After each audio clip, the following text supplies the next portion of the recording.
Hi, everybody. Today, the material for this week is going to be focusing on gender and sexuality. So, we're going to be building on earlier frameworks, including the concept of structural violence and social construction, which is another way of talking about if something is socially constructed, we mean it is a cultural phenomenon, it is a symbolic phenomenon, rather than a biological one. So we're going to build out on these ideas, and we're going to keep seeing the billiard ball critique and other things like that as well in this week's readings. So here's the overview for today. I'm going to introduce the concept of intersectionality today. This is a fitting week for doing that. And then we'll talk about gender, sex, and sexuality. And the main points I'm going to be making are gender is a social construct.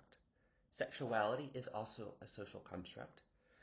And in fact, by the end of the presentation, I'm going to be arguing that biological sex is actually also a social construct. That's one of the areas that key research today is going in, is to show the ways that even our ideas about biological sex are socially constructed.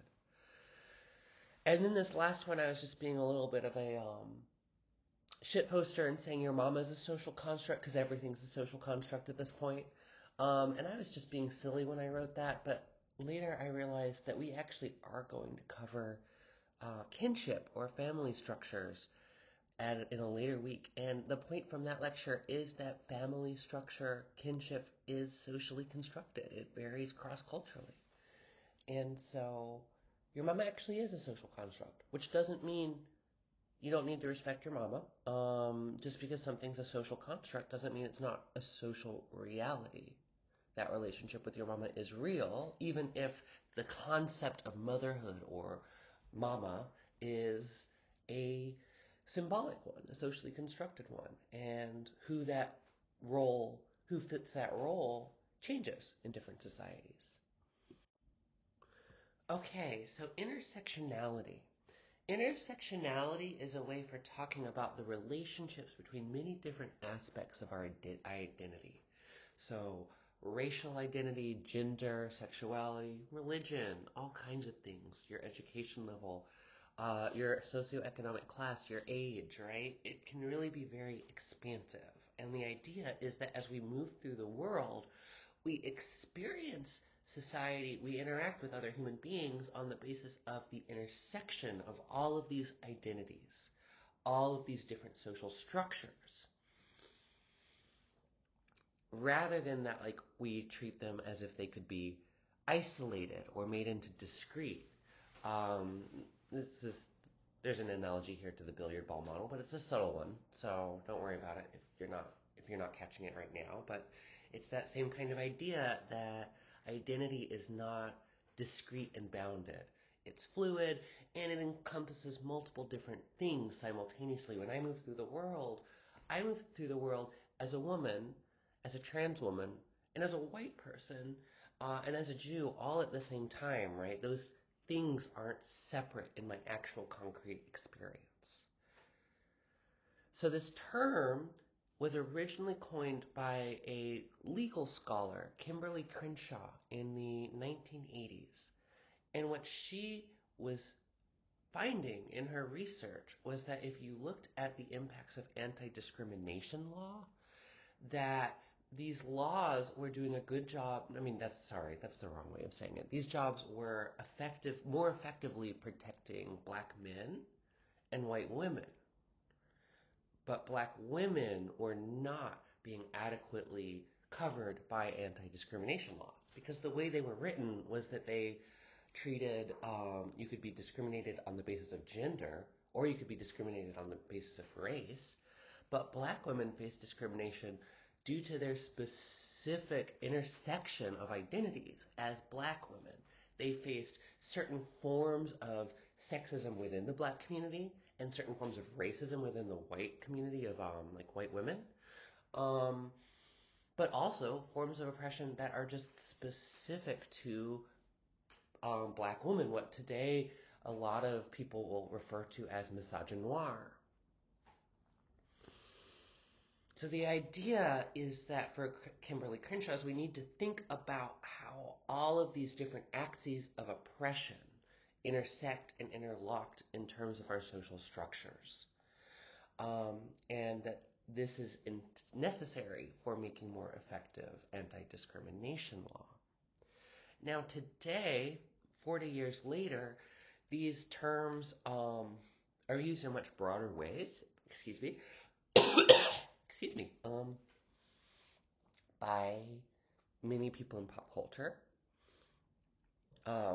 So that on the one hand, intersectionality often refers to oppression, but we also talk about intersectionality in terms of, as I said earlier, our own internal sense of identity and our own internal experiences of the world. So originally it was focusing specifically on oppression and anti-discrimination law, and it's been broadened in popular culture to refer to many more things, but within that same kind of basic idea. And so I have this diagram, right, to kind of illustrate this idea. I have my shark friend. I had a lot of fun playing around with 3D modeling in PowerPoint, and they had humans, but the humans included this shark person. So that's the person. This is my friend. This is Shark Friend. Um, they are representing the intersection of all these things. So I don't know. Let's say like they are. Let's say they're like a Muslim, lesbian, able-bodied Chinese American college student. The idea is like, and they're also a shark, so they move through the world in all of these kinds of ways.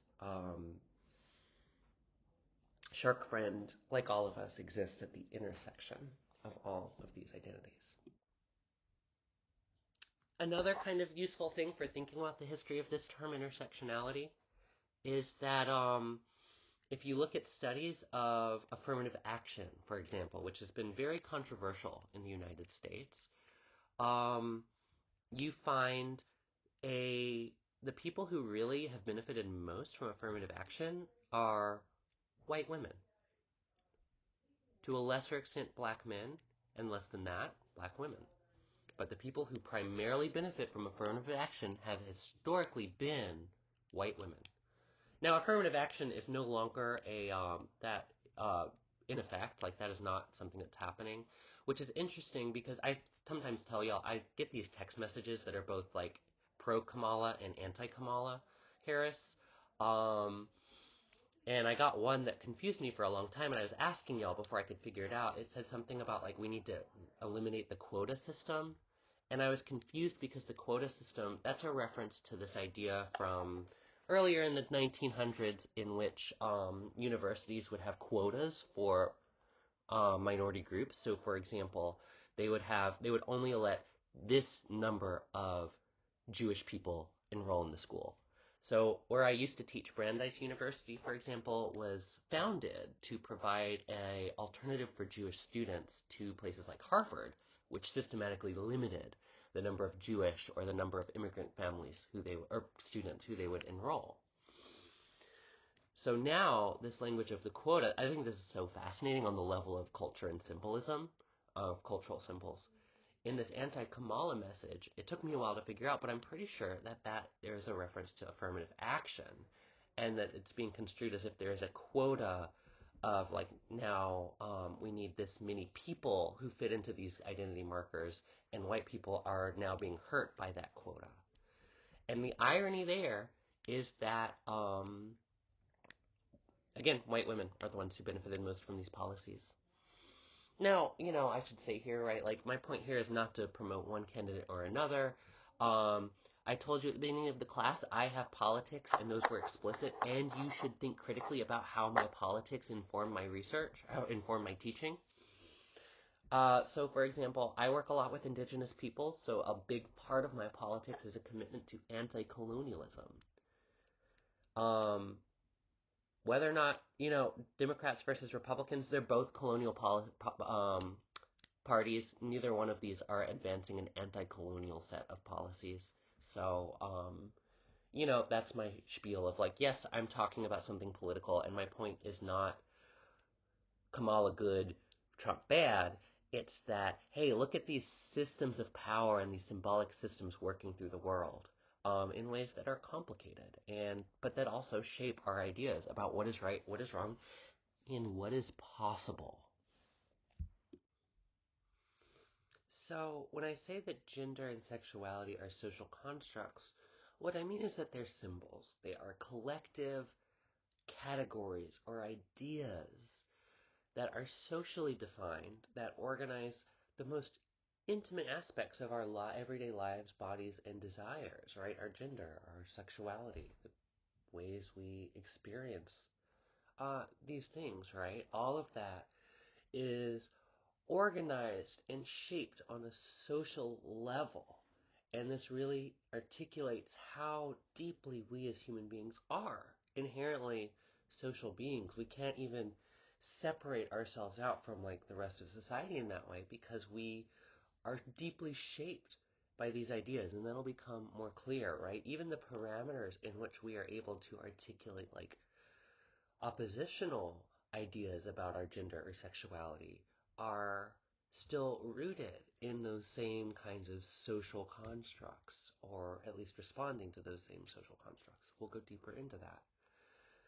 And when we do this, so one thing we can start talking about is power and multiple forms of violence, including, and if you need some language, right, here it's going to be better to talk about men and women. I would just say like avoid talking about males and females. That always feels a little like weird and dehumanizing to me when students talk about males and females. Um, but men and women like feels a little more human to me.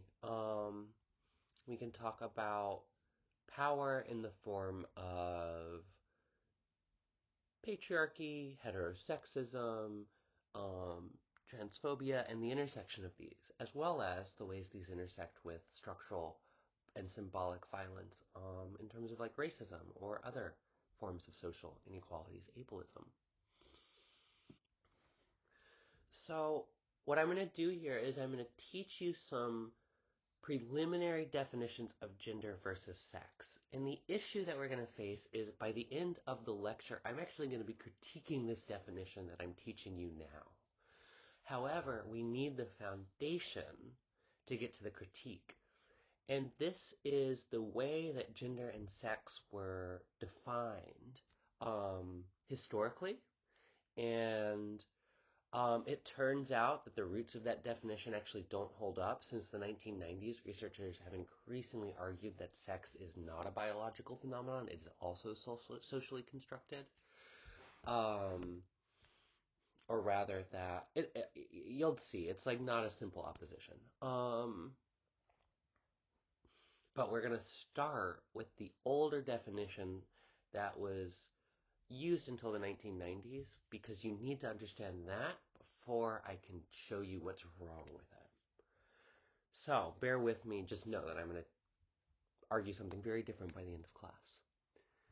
So the way gender and sex have historically been defined has been to think about gender as a cultural construct, the cultural and social aspects of masculinity and femininity and how these are expressed in our relationships with others.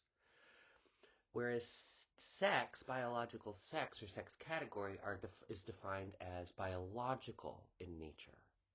So the idea here is to separate our culturally defined gender from the biologically determined aspects of our sex, of our bodies, in order to understand the ways that gender is culturally constructed, is culturally defined, and not limited or even determined by biology. Now, as we do this, right, what we start to see is, sorry, let me start that sentence over. You might notice here that same Boasian kind of style of thinking that is so essential in the origins of anthropology in the early 1900s. We're separating culture from biology and saying biology does not determine culture. It's the same move Franz Boas did.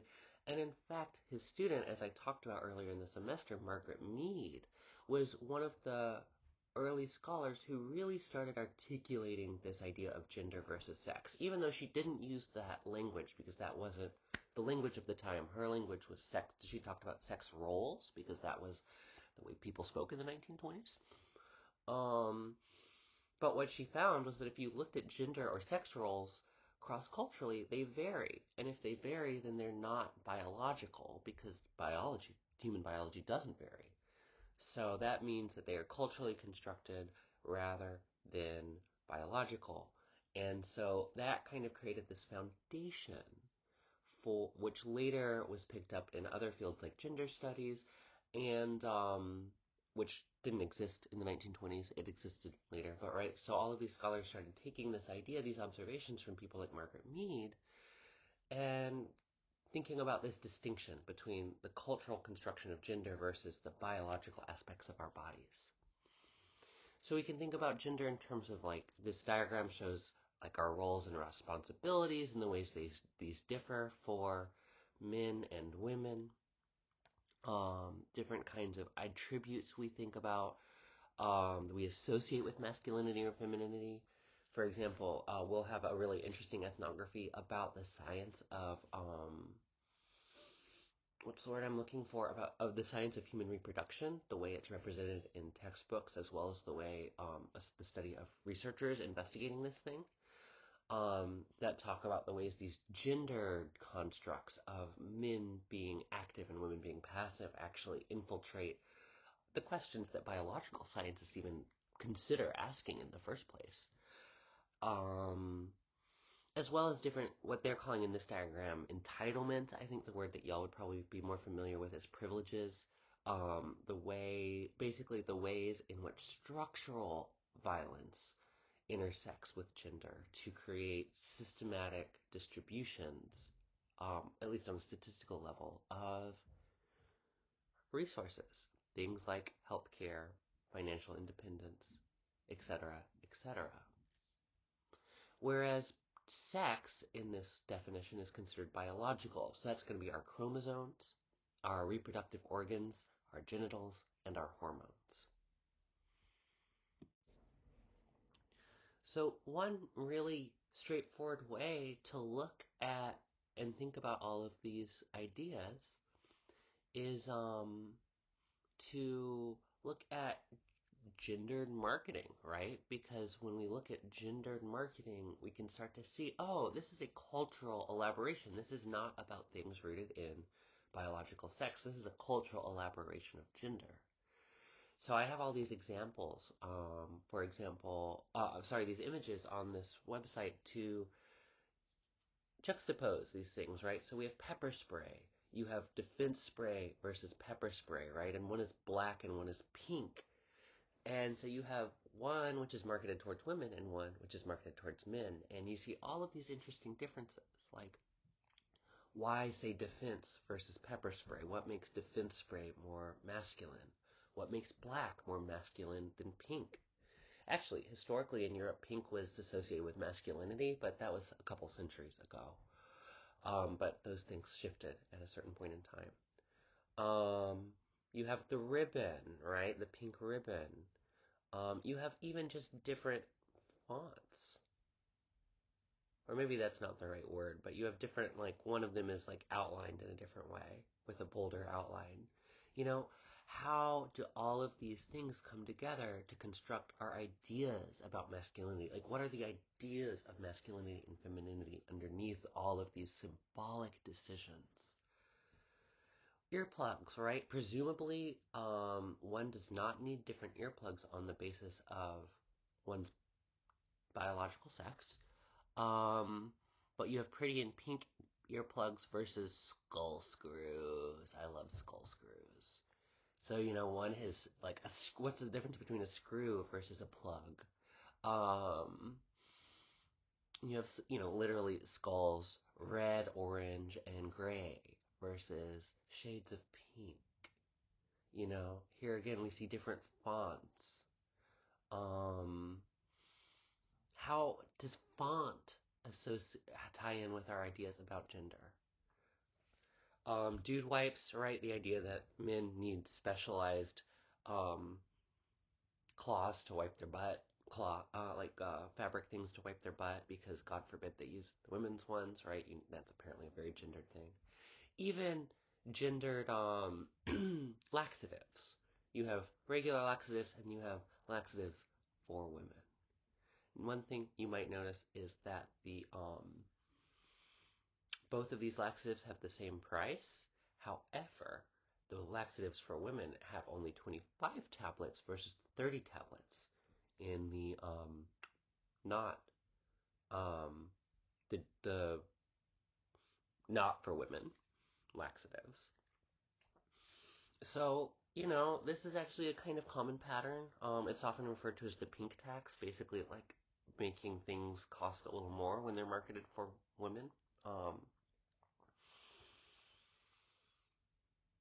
there's all kinds of things like that, like razor, and like razors is another one. A lot of women use men's razors because they're actually made better.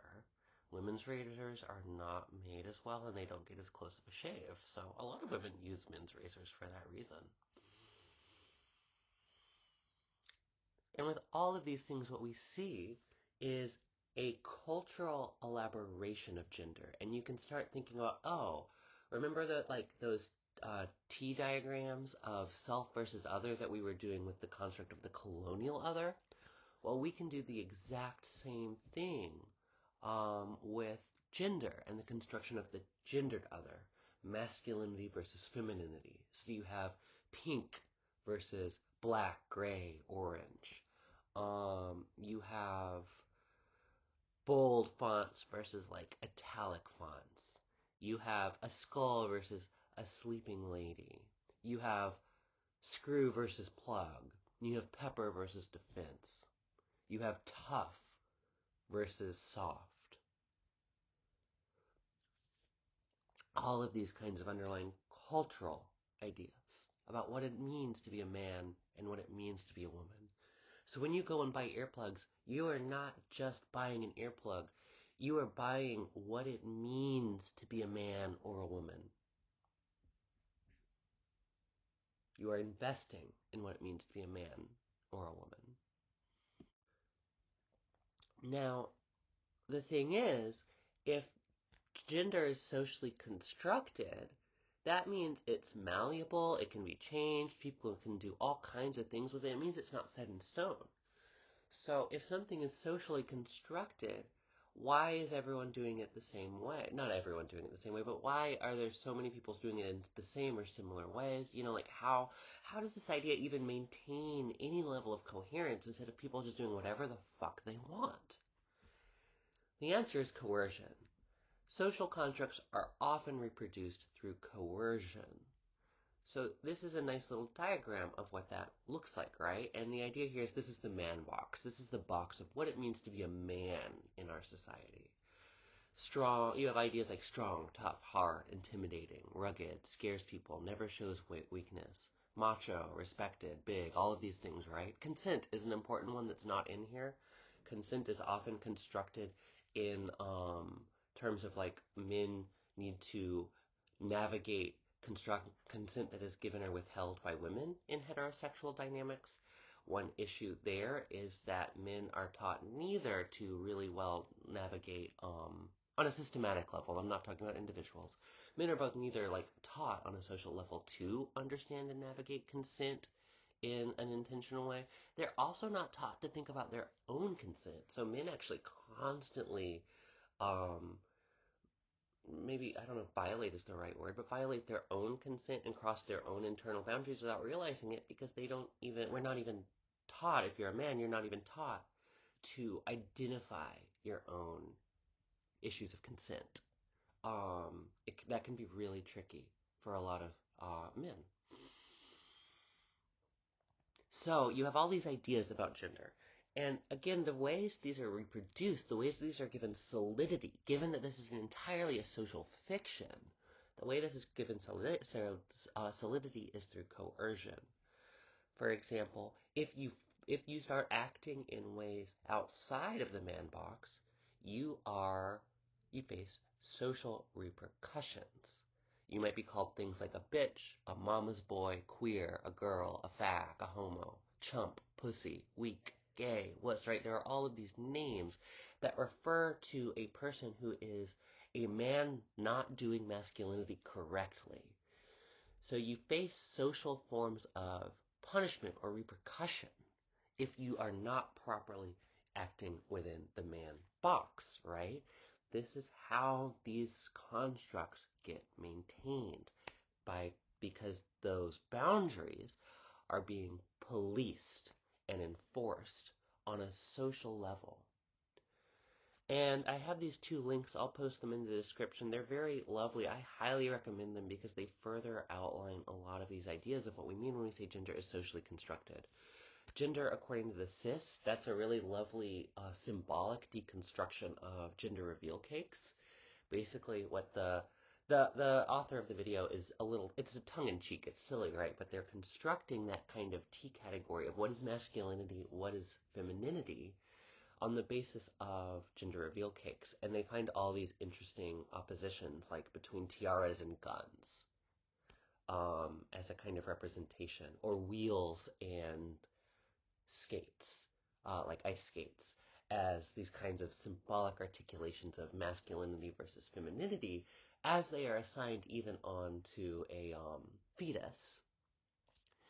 This second video is about gendered toys. It's a further deconstruction of the way we have to like invest in gender in even just purchasing toys that are marketed as for men or for women. There's an old joke in feminist circles like, is this a toy for boys or girls? Okay, well, do you operate the toy with your genitals? And if the answer is yes, you operate it with your genitals, then the answer is it is not a toy for children.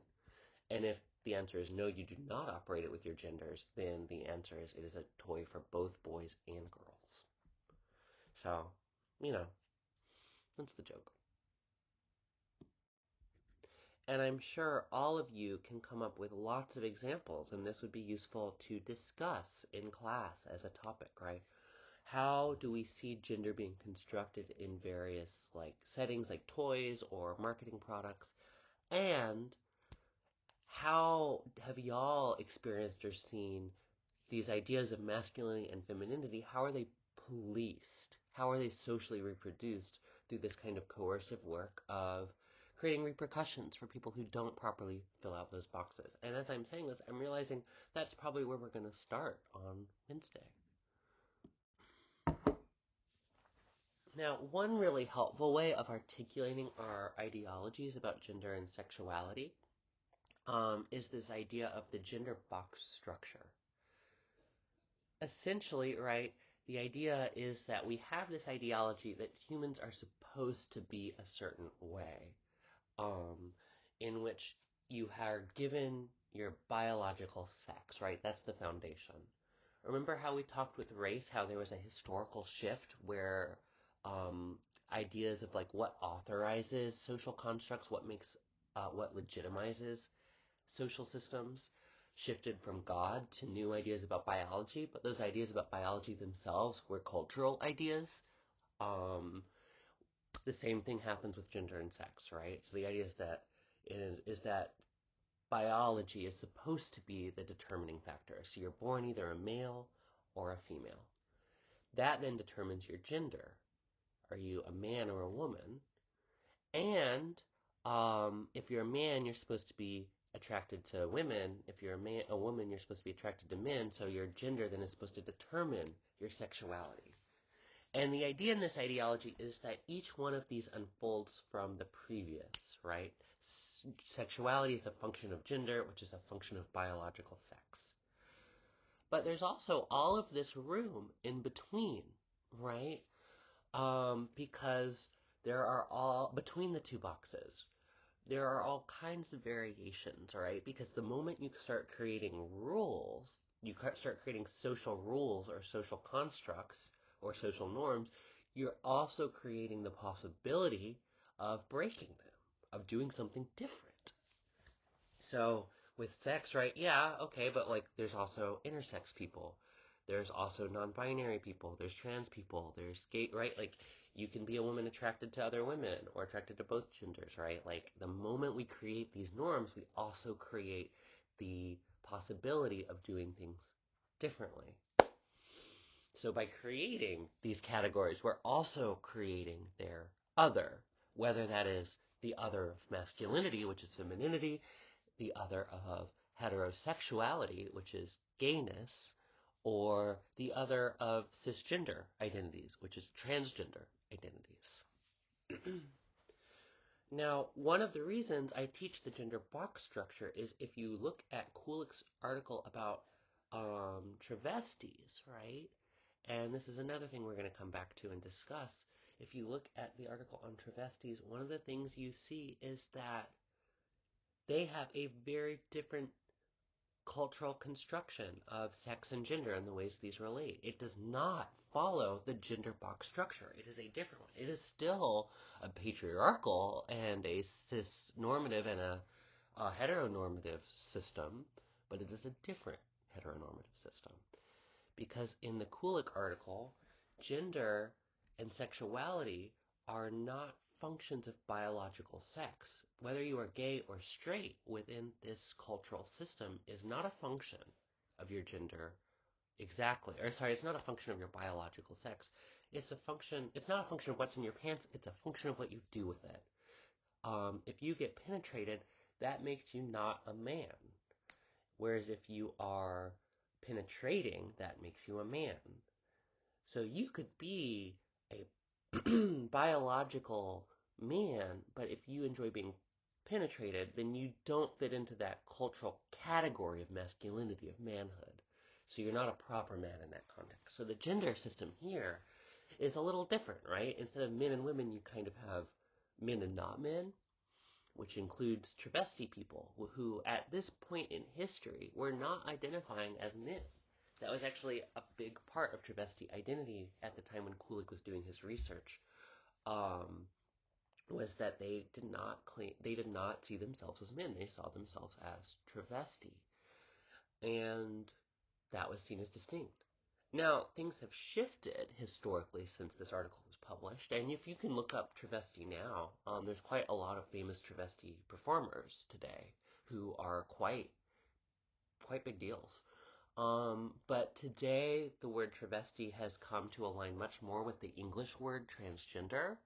Um, we live in a globalized world, and people are having these conversations across cultural contexts, and a lot of these ideas that come out of Anglophone histories are now also being adopted elsewhere. So today, I just want to make it clear, like today, travesti people, like you're talking about something that's much more analogous to the idea of transgender people in the United States.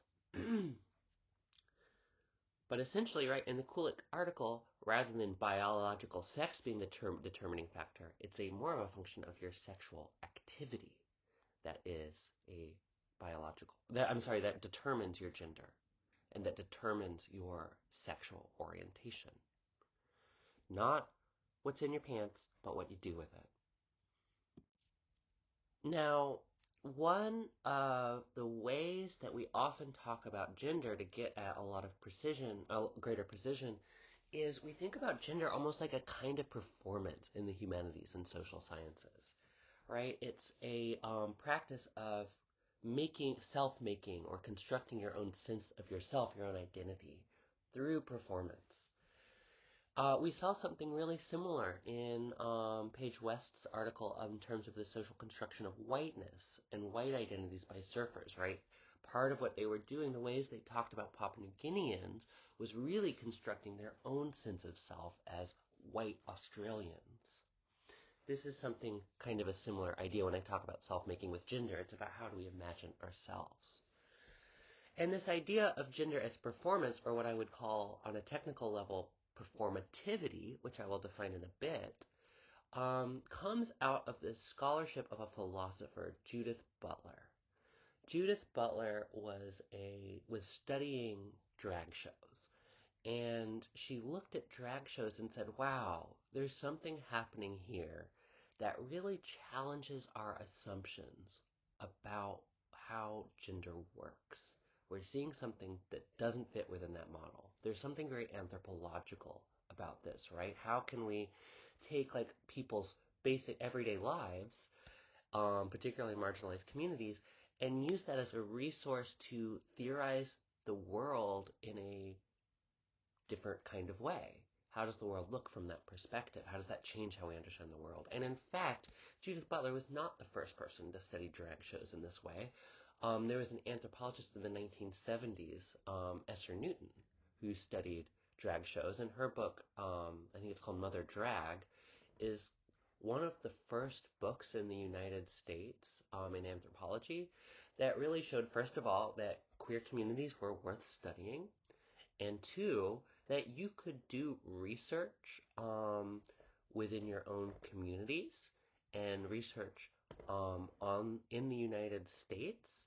Um, it didn't have to be all about studying the colonial other, right? But that like broadening these earlier kinds of ideas that really are a function of those early 1900s distinctions between like anthropology picking up the study of everyone who is missing from other disciplines and instead shifting into thinking about, oh no, we want to understand society wholesale, right? The cultural assumptions shifted by the 1970s.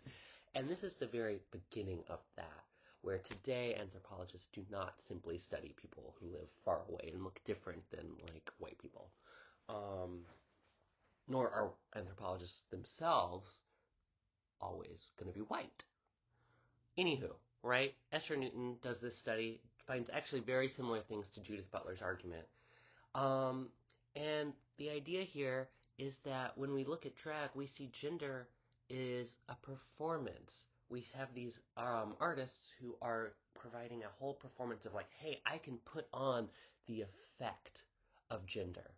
I can put on the effect of femininity. I may be a man, but I can put on this effect and I will look like a woman and you will not be able to tell the difference. And, you know, it's in the way you walk, it's in the way you dress, and it exaggerates it, right? It exaggerates it and plays with it and parodies it. And at the time, this is no longer a practice in drag shows, but at the time when Newton and Butler were writing, there was a practice in drag where performers would get up and they would do their performance, and at the end of the show, they would switch into their boy voice. And that would be this kind of way of saying, I tricked you.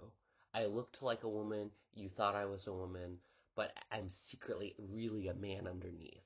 And it was this way of playing with people's expectations and showing like, oh, gender is entirely a performance. Today, drag has shifted, right? Things have shifted in a lot of ways. A lot of drag plays more with, contemporary drag often, for example, plays more with combining symbols of masculinity and femininity. So I have a picture of a drag queen here with these beautiful giant music earrings. Camp, tackiness. Camp is a big part of drag. That's a big part of the culture. Silliness, right? It's a silly activity. But she has this like, you know, gorgeous feminine makeup and a beard, right? So and chest hair, right? Putting these kinds of symbolic markers of masculinity and femininity together is much more common of contemporary drag. But again, we're playing with the idea of gender as a set of social effects. So I have this example here, right?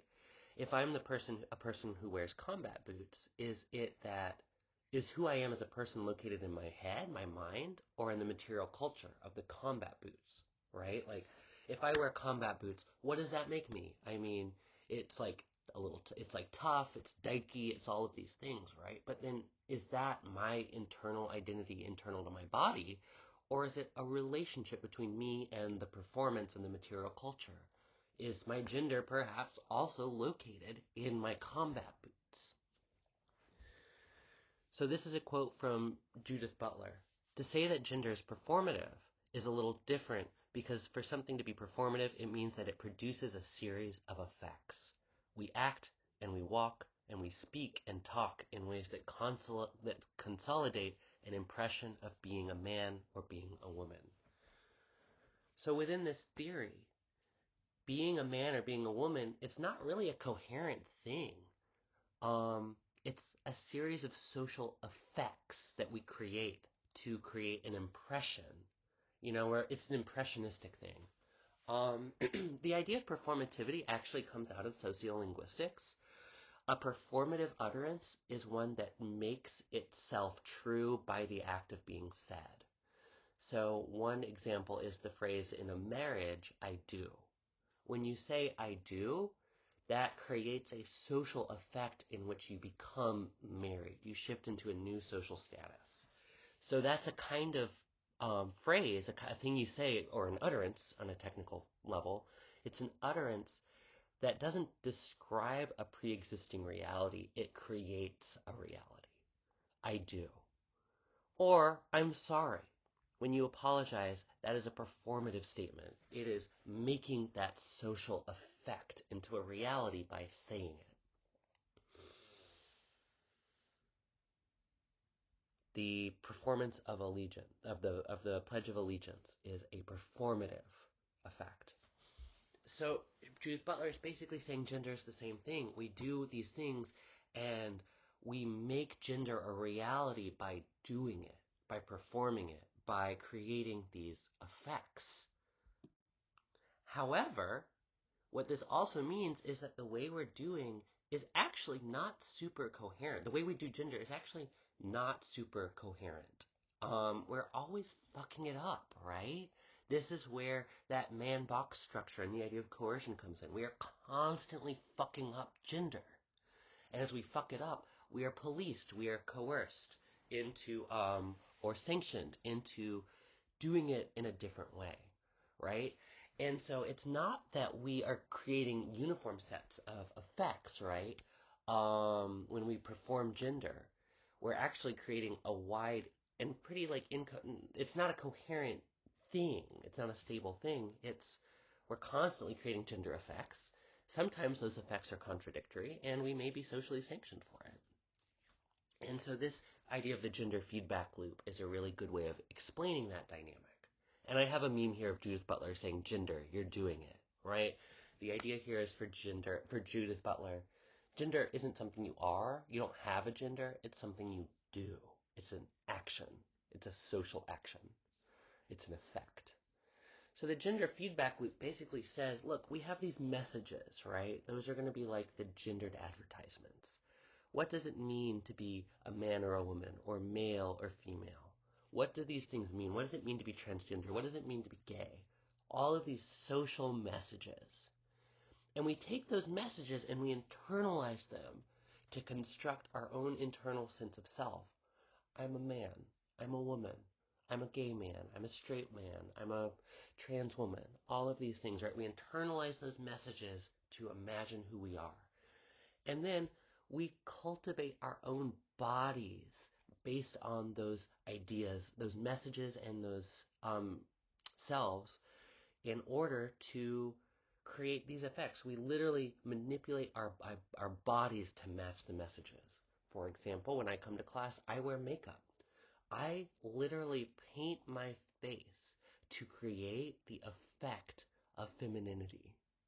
And if you are a woman in a professional context and you do not paint your face to create this social effect, you will often be sanctioned for it. Likewise with masculinity, right? For the boys in the class, what did you choose to wear today? Why did you choose to wear, I don't know, whatever you have on instead of a skirt or a dress? I mean, I'm assuming, I don't know what y'all are wearing in the comfort of your own homes, and I'm sure it's all kinds of fun things, but why did you choose that, right? We don on clothing with different fits that emphasize different things, right? Like men's clothing often emphasizes broader shoulders,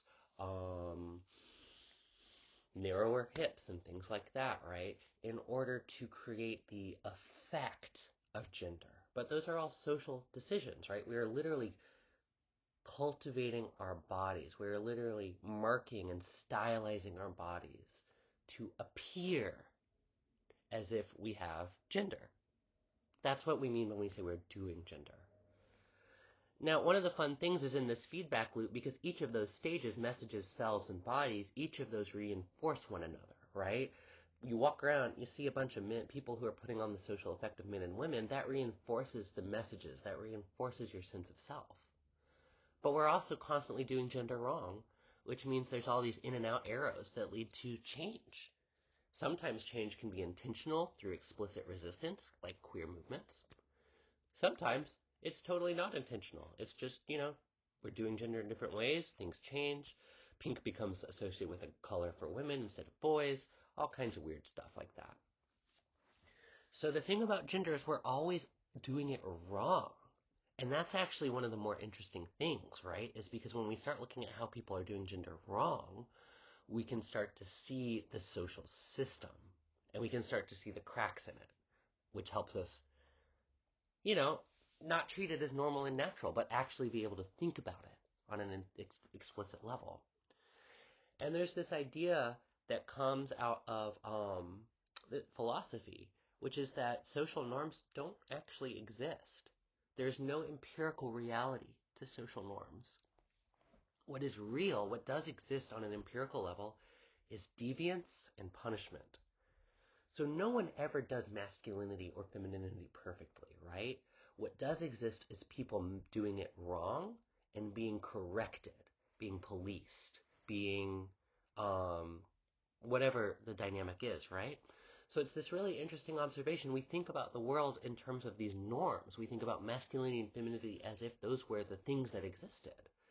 But they're completely conceptual constructs. They're total abstractions with no concrete reality, because the empirical reality is actually deviance, not the norm itself, and correction or punishment, not the norm itself.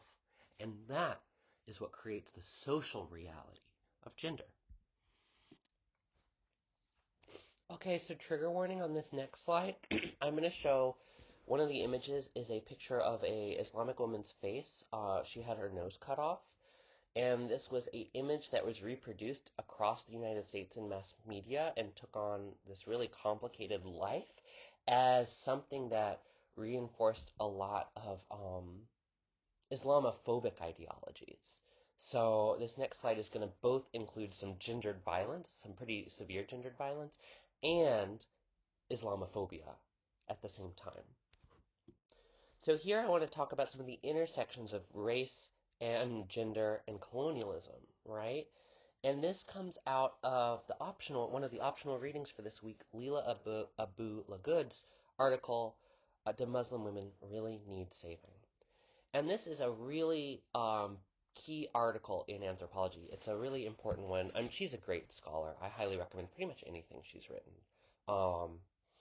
Brilliant researcher in terms of Middle Eastern, mostly Egyptian, cultural dynamics and gender.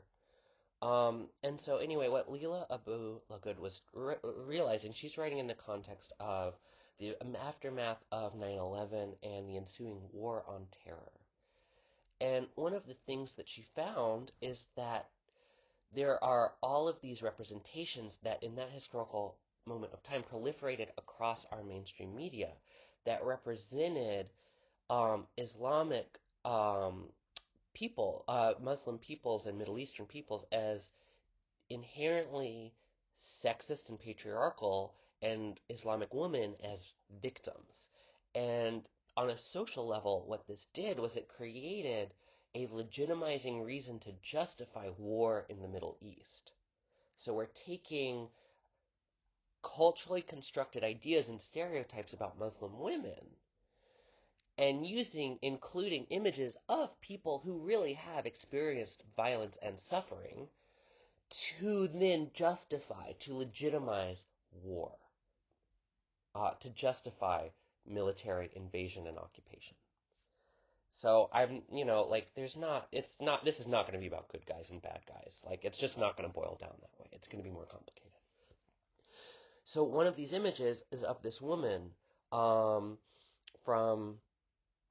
I have this image of her from Time magazine, right, that says, "What happens if we leave Afghanistan?" And the article is basically saying, like, look at violence against women in Afghanistan, and if the United States leaves Afghanistan, we're abandoning all these women. and we need to save and protect Muslim women. And so again, you see violence against women, real, women, a woman who has really suffered at the hands of patriarchal violence, being used as an image, as a call for war, or a call to continue military occupation, which is also violent and harmful, and does harm women as well, right? Like, women also are killed and hurt and mutilated in war.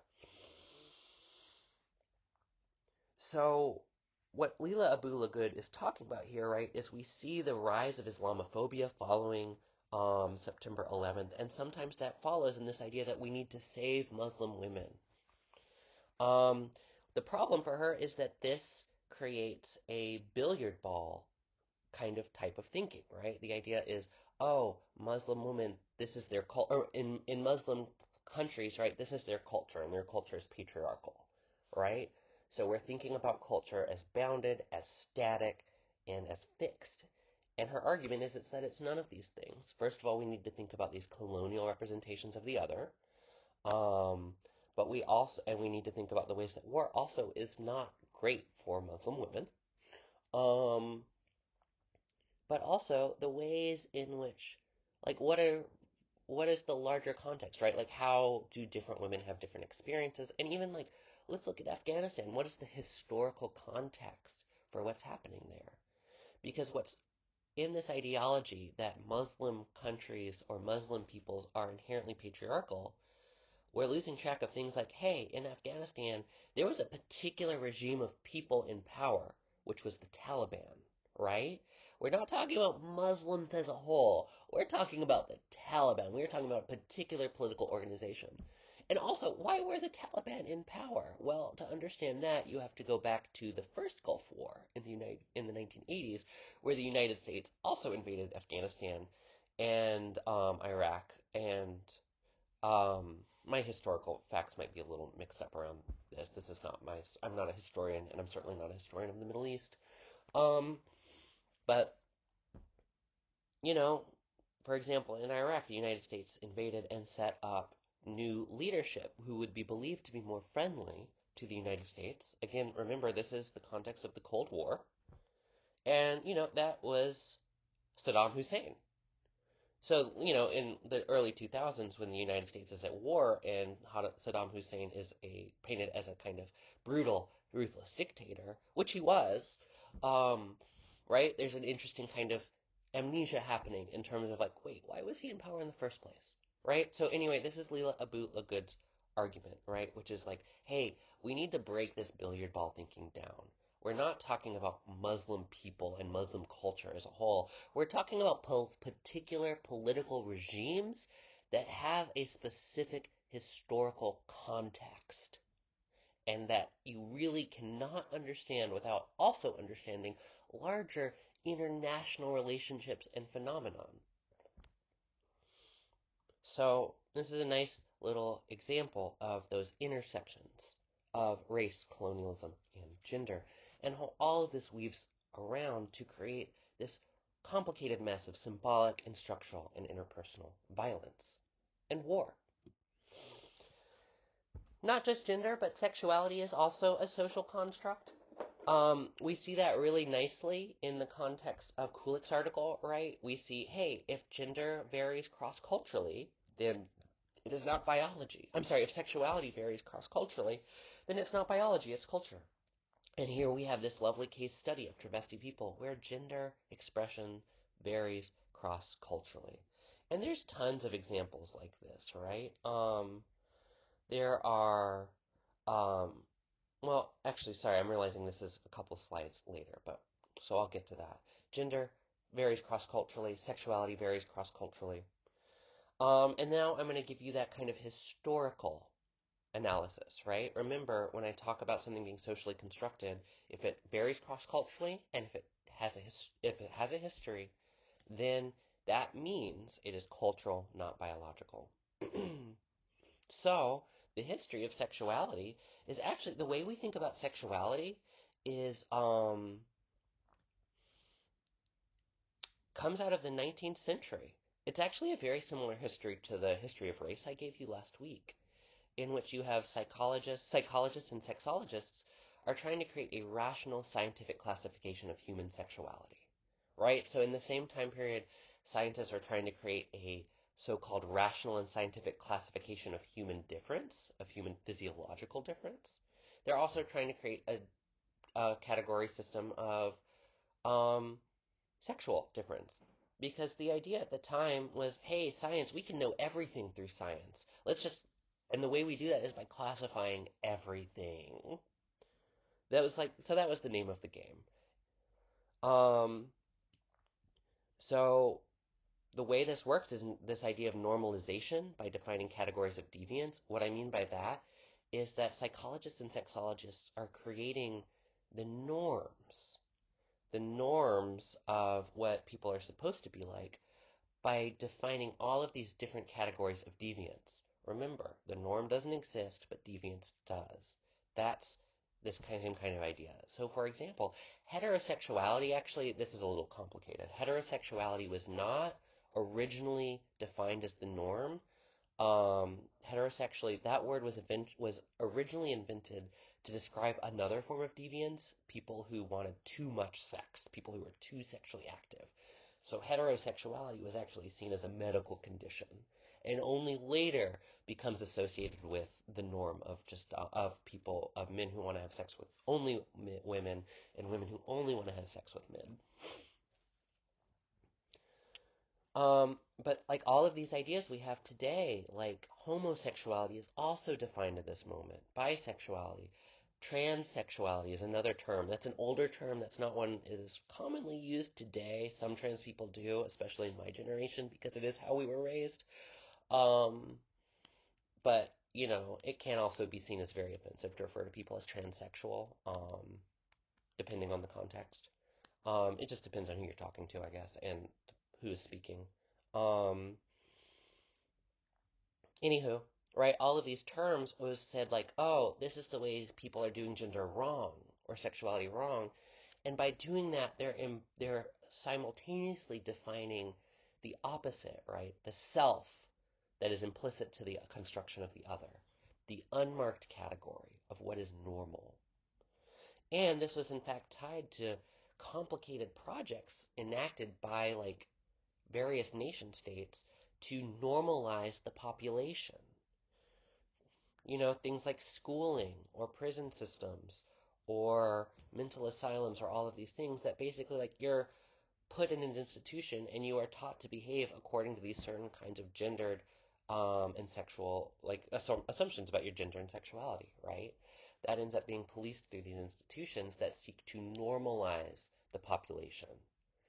If this sounds vaguely like Nazism, the idea of normalizing a population to create a certain unmarked category, that's because it is. Nazism is a logical expression of this kind of cultural and social logic.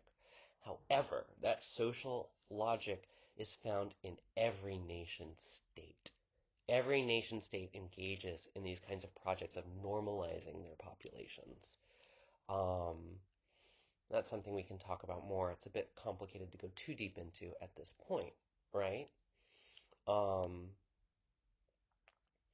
One thing that happens in the 19th century, just like race, sexuality becomes redefined as a scientific problem to be solved rather than a religious one. Before this, there wasn't people didn't think about gay people or straight people. They thought about sodomy, right? And sodomy is not a function of an identity. It's not who you are. It's a sex act. You do sodomy. You aren't a gay person. You did sodomy. And that was seen as sinful. So there's a big shift away from this idea of sodomy where now you start to seen as a type of person, a gay person, a straight person, in a way that is tied not to sin necessarily, although we do see that paradigm still today, but also to this idea of normalcy. So this is the new paradigm of social power, normalcy, biological determinism, or what we believe to be biology determining these social systems. This totally new system of authority. So people often think of Victorians as being like very prudish, but actually Victorians were talking about sex constantly. However, one of the ways in which it was seen as appropriate socially to talk about sex was through science. It could be an object of scientific inquiry, and that would be a socially appropriate way of talking about sex. And again, you see this explosion of scholarship that seeks to create all the different classifications of sexual difference, or as the way it was imagined at the time, sexual deviance, right? All the different ways you can not be the norm. And the goal was to classify all of them. And so you have books like this one, Psychopathia Sexualis, which is a German book, a translation of a German book that was published in 1886. And these are all images from that book, right? So the idea is to classify all the different types. And one thing we see here too is like, quite a lot of different things happening in Victorian forms of sexuality. You have women with mustaches and riding crops who are going to beat you. You have this horsey, playing horsey with the femdom on top, right? Victorians were talking about this shit constantly as a scientific field of study. How can we classify all the different human types of sexuality? So now we're thinking not in terms of acts like sodomy, but types of persons. And each of these images in this book, Psychopathia Sexualis, are meant to represent a type of human being. The homosexual, the transvestite. The irony is that these terms later, particularly in the 1960s with the gay liberation movements, start becoming mainstream ways people start talking about themselves, not as medical subjects in need of correction or as deviants, but as people. Like you become a gay person, a bisexual person, right? It becomes an identity that now we organize around, and it becomes something that can also be reclaimed and empowering. And in that early moment of the 1960s with queer liberation, this was a complicated idea in communities because some people, for example, didn't really think about themselves as gay. They thought of themselves as homophiles, meaning it wasn't an identity. It wasn't I'm the type of person who has sex with men. Because this is men for the most part, men who have sex with men, but rather there was this idea of homophile, loving other men, in a way that was also like, is broader than sexuality alone, right? It was just a different construction of what it meant to be a human being. And there's this irony, right, with gay liberation, where it's simultaneously these terms that had been, I mean, they were meant to be beneficial for queer people. The idea was, we're not, like, queer people are not sinners. They're not inherently broken or bad people. They're not criminals. It's a medical type. It's almost like a disease. It gets reclassified for a while as a mental disorder. It's not their fault. It's just how they're born, right? Think about Kesha, or sorry, not Kesha. Who the fuck is she? Whoever that person is who says I was born this way. I don't remember. She wore like a meat suit. I'm just blinking on her name right now. Same idea. I was born this way. And so by then, later generations, people embrace this idea, but it shifts out from the realm of like mental disorders to now, is removed. Like that was considered, like today psychologists would tell you, yeah, that was a ridiculous decision. That is not accurate. Homosexuality, queerness is not a mental disorder. But the idea, it was supposed to be a progressive shift, but it was also one that created new systems of power, new structures for how you could move through the world, how you could identify and understand yourself. And the irony is that in the queer liberation movement, queer people started embracing those ideas, embracing these identities, and using them as a source, something that could be reclaimed and organized around. But at the same time, that also entrenches these very same power structures, in which now we think about sexuality as a function of identity, as a function of innate programming that you were born with, as opposed to something you do. Or as some philosophers would argue, as opposed to pleasure. We're now acting within a world of abstract identity constructs rather than the much more fluid kind of terrain of pleasure and embodiment. Now, these regimes are global and colonial, as well as all these things I've been talking about before, right? Because not only are scientists at the time in the 1800s trying to classify all the different types and defining all these different populations as deviants, they're also looking at people across the world and they're saying, oh, people do gender and sexuality in different ways across the world, and that gets defined as a kind of deviance.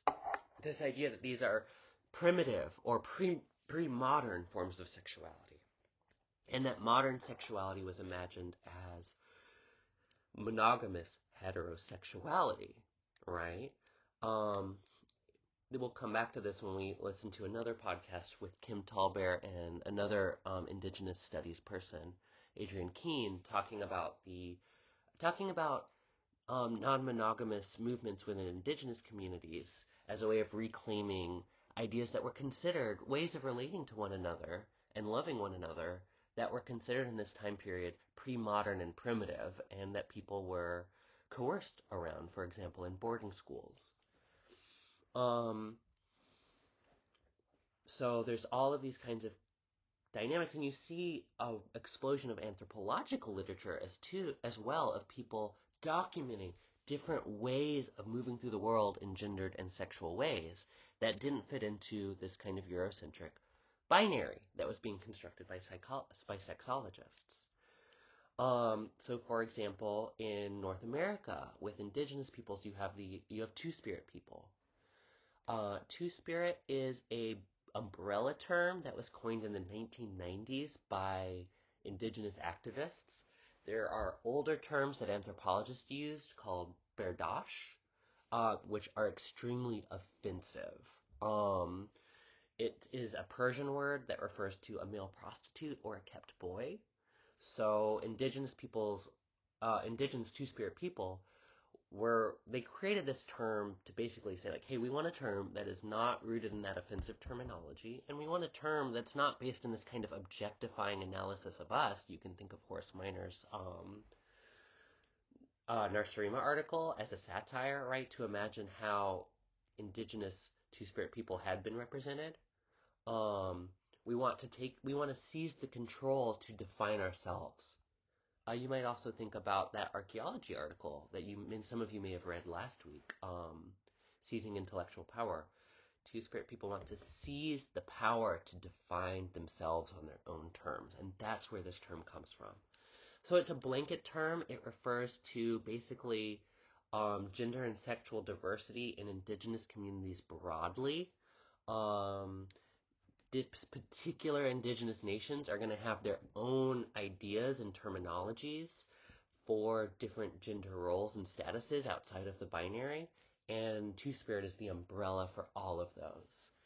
It is specific to indigenous peoples because it is this idea that there is something about indigenous understandings of the universe, cosmologies, in which two-spirit expressions of gender make sense, but they make sense according to a different cosmology than this biologically deterministic cosmology of Eurocentric sexologists at the time.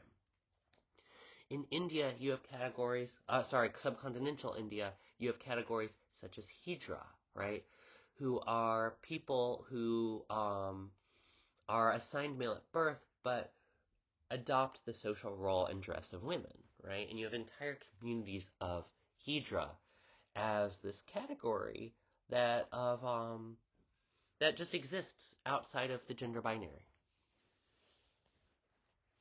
So it is something you see across the world. Now, another one of the complicated things that happens historically in that moment of queer liberation in the 1960s is white queers look at all of these studies of gender diversity and sexual diversity across the globe, and they say, oh, look, this is an authentic human experience. And This is something that they think of it as almost a human universal.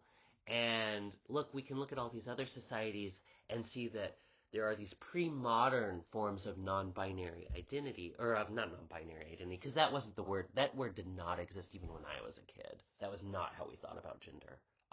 It's a word that was coined much later. Or not much later, a little later. But rather, like, okay, so, and there was this way in which white queers started imagining themselves as inheriting this kind of pre-colonial or more authentic and more human understanding of what it meant to be gendered and sexual. So again, this is a social evolutionist way of thinking, right? It's not that dissimilar from surfers in Hawaiian surfers thinking about Papua New Guinean peoples as more authentic and closer to nature. It reproduces that colonial hierarchy, but it is a way that white queers came to articulate queer identities on more positive terms in a way that actually re-entrenched these colonial logics and re-entrenched colonial and racial hierarchies within the gay community. Now, I said when I defined gender and sex and that opposition of culture versus biology, I would have to deconstruct and challenge that by the end of the lecture. Here we go. Biological sex is also socially constructed. Since the 1990s, that's been a major intervention within scholarship, thinking about gender and sexuality, right? Is it actually turns out biological sex is not completely biological. It is a cultural construct and ideology. The sex binary, the idea of a binary between males and females, is in fact a social construct. And one way we know this is because it doesn't exist naturally as much as we create it. So we are all taught that like there are that sex is a function of our chromosomes, right? We are either born with XY or XX, and that determines if you are a male or a female. Some of you may have been taught, if you were lucky, that there are actually quite a lot of different chromosomal variations. You can have XX people who have male bodies and male genitals. You can have XY people who have female bodies and female genitals. That's actually not the way I should talk about this in this context, because it's going to get confusing. Who have vulvas, vaginas. XY people with vulvas and vaginas. You have XXX people. You have XXY people. You have what? Like there are so many chromosomal variations. And this is a category, and this is corresponds to a category in the United States that's referred to as intersex, people who are biologically distinct from male or female, whether because they have different chromosomal makeups or because those chromosomes are expressed in their bodies in different ways. Now, the medical practice historically has been when you have a baby being born, you pull it out, as one does, and the doctor raises it up in the air, just like in The Lion King, and holds it up on top of their rock and looks at its genitals and says, it's a boy, or it's a girl. Or they look at it and they say, I'm not really sure. And so the thing is, there are certain medical criteria for what constitutes a proper penis and what constitutes a proper vulva and vagina in infants. And if your body does not fit within that threshold, if you are intersex, you are then historically, you have been subjected to surgical procedures. So these are procedures performed on infants to basically medically and surgically produce a binary set of genitalia. So doctors are literally constructing a binary, a sexual physical binary between male and female through surgical intervention. That is a social process, deciding who fits and who gets those surgeries and who doesn't. That is a social process. So here we're seeing actually biological sex is also socially constructed. It is medically reinforced to be created. It is created as a social reality through these kinds of procedures. And the way we talk about sex is quite convoluted and messy, right? Because sometimes we're talking about genitals, sometimes we're talking about chromosomes, sometimes we're talking about hormones. And when we talk about biological sex, we assume those three things go together, uh, that each one is attached to the other, that chromosomes cause hormones, cause genitals.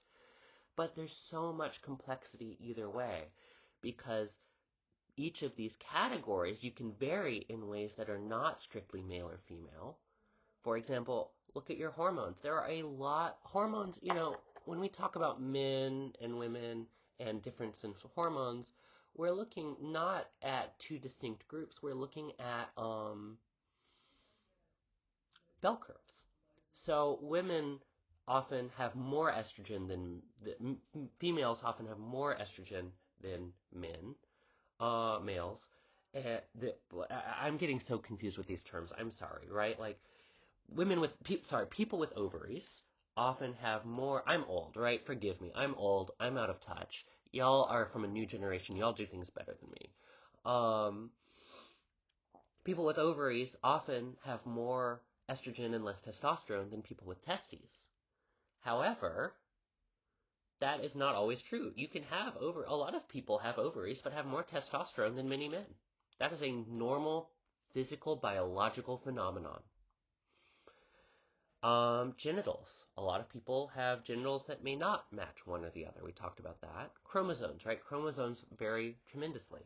And then all of these things vary on their own as well, right? Like one can have XX chromosomes, but be testosterone dominant and be phenotypically, have a penis, have testes.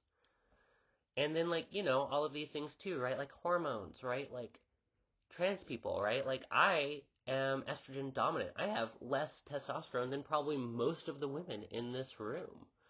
Sorry, in this class, right? So all of these things are going to vary quite a lot. Now, given that that's a function of that's a function of my medicine. That is another medical kind of intervention that is quite fascinating to me as an anthropologist.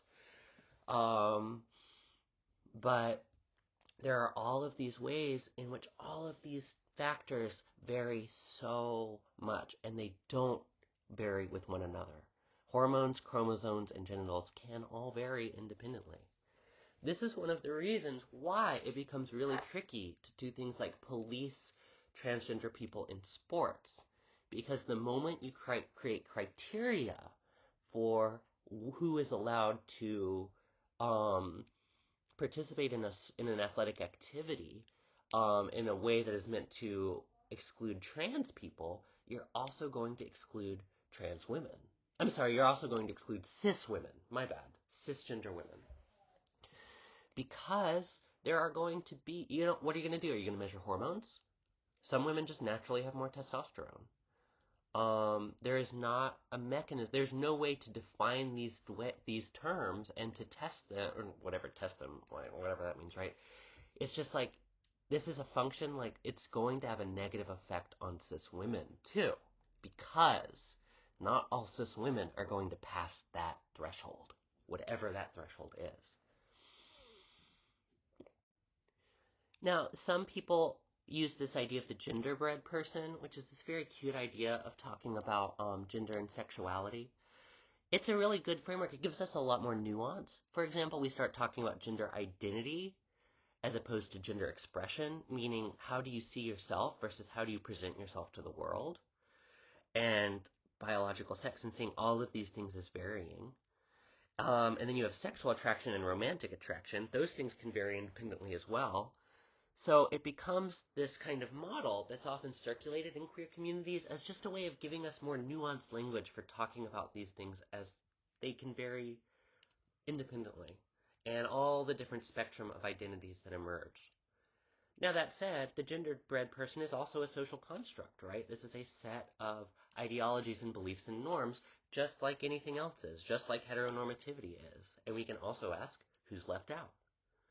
Because, for example, you might notice that travesti people are left out. So everything is a social construct. A social construct does not mean it's bad.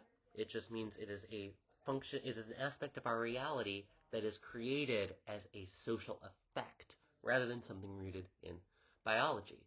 That means it is a terrain in which social conflict or social ideas, ideologies, and identities and roles are negotiated and sometimes fought over.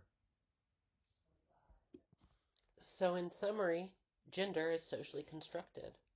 Sexuality is socially constructed. And actually, biological sex is also socially constructed, fascinatingly enough. We know this because these things vary cross-culturally. They have a history. And, we can see the ways that they are reproduced and enforced through systems of violence or coercion, from name calling on the playground to surgical interventions to what's the word I'm looking for, to federal policy, right? It's this whole complicated system of gender and sexuality as a symbolic system that is enforced and maintained through this complicated social web of meanings, symbols, and practices.